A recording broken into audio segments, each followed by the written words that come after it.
Hello, this is Darrell Castle with today's Castle Report. This is Friday, the 15th day of September in the year of our Lord 2023. I will be talking about the state of presidential politics and what that state means for this nation. Who should lead this nation in either its death throes of corruption or back to the days when the country was a moral leader and respected for its strict adherence to the rule of law. In the world of presidential politics, we face many dilemmas today. Most or all of them have been faced before. For example, what if Donald Trump is convicted of at least some of the 100 or so felonies for which he has been indicted? Don't get me wrong, folks, because I'm not saying he's guilty of any of the charges, most of which don't even make sense as criminal charges. The trials, however, will all be conducted in heavily Democrat cities and courts where the prosecutors, judges, and juries have one thing in mind, and that is destroy Donald Trump. Whether I supported Donald Trump as president or whether I still might be a supporter is irrelevant to me in his current struggle. I'm a lawyer. I have respect for the law, and I'm very opposed to how it is being abused in the cases against Trump. Most of the election interference charges appear to be just examples of free speech woven into racketeering by a very biased prosecutor. In the January 6th case, he urged peaceful protest, but evidence is apparently irrelevant in New York. What if he is convicted on at least some charges, as seems likely? But he's out pending appeal, which also seems likely. He would then be a convicted felon and the presidential candidate of a major political party. The election could then turn on whether the voters thought him guilty or whether they would prefer his election, whereby he could pardon himself. In that case, he might be the only convicted felon elected president, but he would not be the only felonious president, that's for sure. That situation has happened before, as a matter of fact, in the presidential election of 1920. Socialist Party candidate Eugene Debs ran from a jail cell and got 3.4% of the vote. Mr. Debs was a five-time presidential candidate as a Democrat at first, then as an open rather than a closet socialist. In 1920, he had been sent to prison for stating what turned out to be the truth about the financial reasons being at least somewhat to blame for the U.S. entry into World War I. My point is that he was a third-party candidate and still got 3.4% of the voters to choose him while he was in prison.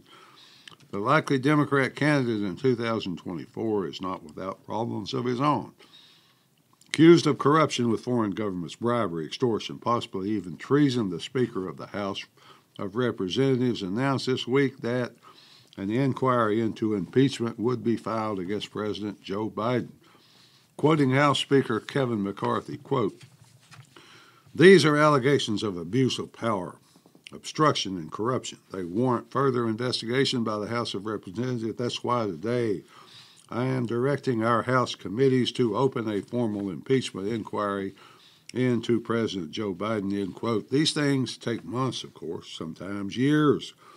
So the House is not expected to vote on whether to impeach until February of 2024 at the earliest. If the Republican House votes to impeach, which seems likely, then the Democrat Senate would try him, most likely vote to acquit. The process I just described is accurate, but the results I predicted are obviously just speculation on my part. Nevertheless, it is possible that we could have a Democrat candidate awaiting trial in the Senate or one who has been convicted and removed from office, leaving the nation to be led by Kamala Harris running against a convicted felon. That would just be the most wonderful face to put on this republic, wouldn't it, folks? The whole world to see it.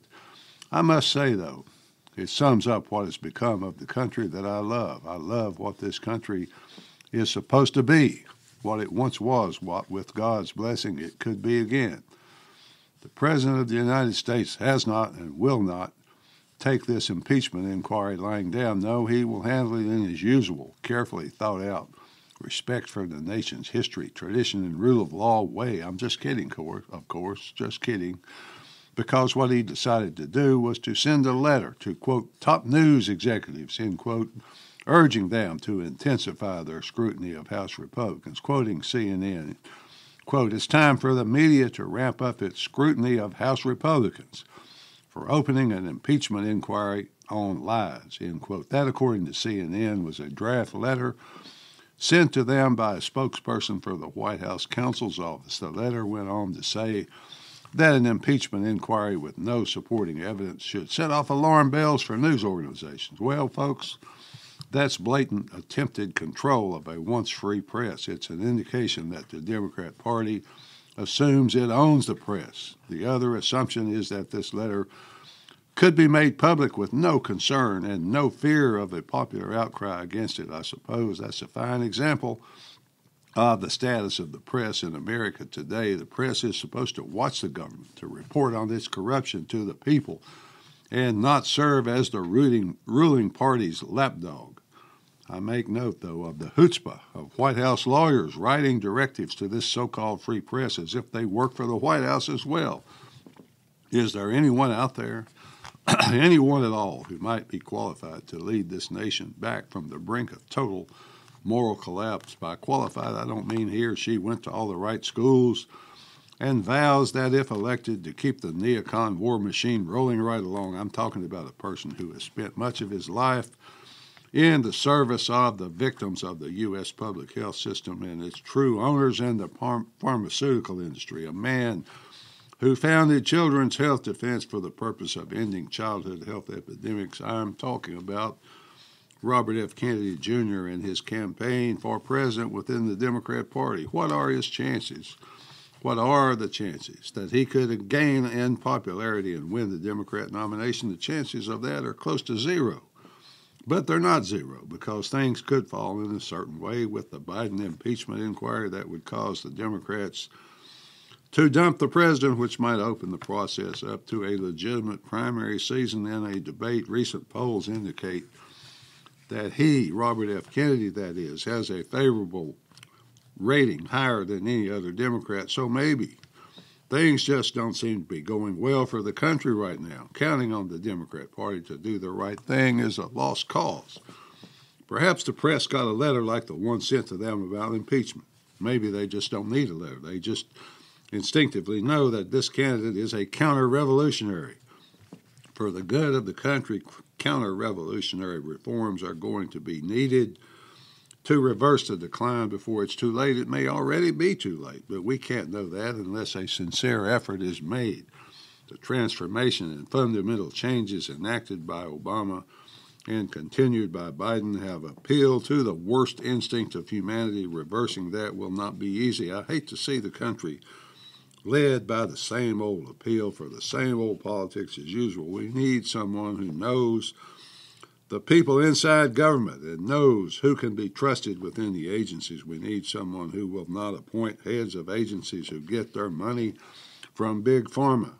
We need someone who knows that the pharmaceutical industry owns the National Institute of Health, the CDC, the FDA, so on and so forth, because our health and the health of our children depend on it. He's been litigating against those agencies for many years. He probably knows them better than anyone else, certainly better than any other candidate.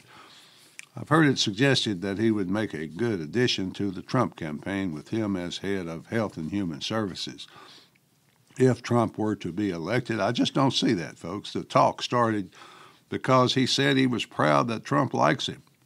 The problem is that to him, the Constitution is absolute, excuse me, folks, and therefore could not be violated on the whim of Tony Fauci personality-wise.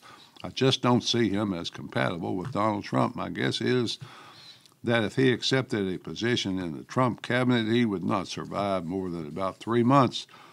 I'm sure of one thing, though, and that is that he cares deeply for the country. He's very concerned about its future. He refers to himself as a Kennedy Democrat, but he says that the Democrat Party has lost its faith in its own traditions, but also in democracy. It's lost its faith in democracy, he says.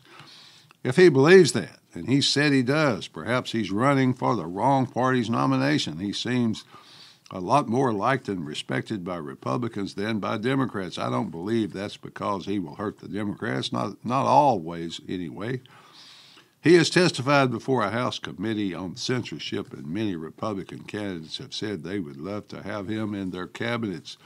I don't see any Republican candidate who will do what needs to be done when elected. What about Donald Trump? No, folks, he had his chance. He failed miserably in many areas. The most obvious failure was his handling of the so-called COVID pandemic. The country needed real leadership, not juvenile shouting matches with Democrats. The border wall was a complete failure. Blaming Democrats for not funding it was cowardly. I will admit that his handling of the border was George Patton in Germany compared to Joe Biden's refusal to even notice the invasion going on. Trump had and still has one great success that he can and should be proud of. He is hated by every low-life, vile, wicked member of the Democrat Party who holds office. About 75 million people voted for Trump, and he is right when he says, they're coming for you, folks. I'm just in the way. Democrats hate him. They hate the middle class and every American who wants traditional values to prevail. Their hatred for Trump is passionate. So much so they're willing to cheat, to lie, and to subvert law and justice to, quote, get him. That is the political party that this honorable and principled man I've been describing seeks to lead and to take him to the White House. I just don't see it, folks. I don't see him getting the Democrat nomination, but if he does, then great. My question then is, what if he switched parties before the primary season began? If he were in a real primary debate, he would have to clearly state his views. He would have the opportunity to do so. Right now, he's a bit of an enigma because he just criticizes without a clear statement as to how he would handle certain problems. I don't think he would have any trouble holding his own in debate. I would certainly tune in for it. So, Robert F. Kennedy Jr. as a Republican candidate for president. No, folks, no. I just can't get my head around that one, which puts him in a real dilemma because the values he believes in no longer exist in the Democrat Party. That leaves a third-party option. So what about that? Here's what he said recently in an interview with Forbes, quote, if the DNC is going to make it, it's going to rig it so that it is simply impossible for anyone to challenge President Biden. And, you know, I need to look at other alternatives because I can't go back to the people who support me, to my donors, and say, you know, folks, I'm just in this to make a point. I need to show them a road to victory, end quote. Finally, folks, could that road to victory run through a third party? And if so, which one? The Greens already have a candidate named Cornel West. The Constitution Party? Never. He's pro-abortion. What about the Libertarian Party? He's committed to liberty, especially in health care, to a more peaceful world. So maybe, just maybe, folks, at least that's the way I see it. Until next time, folks, this is Darrell Castle. Thanks for listening.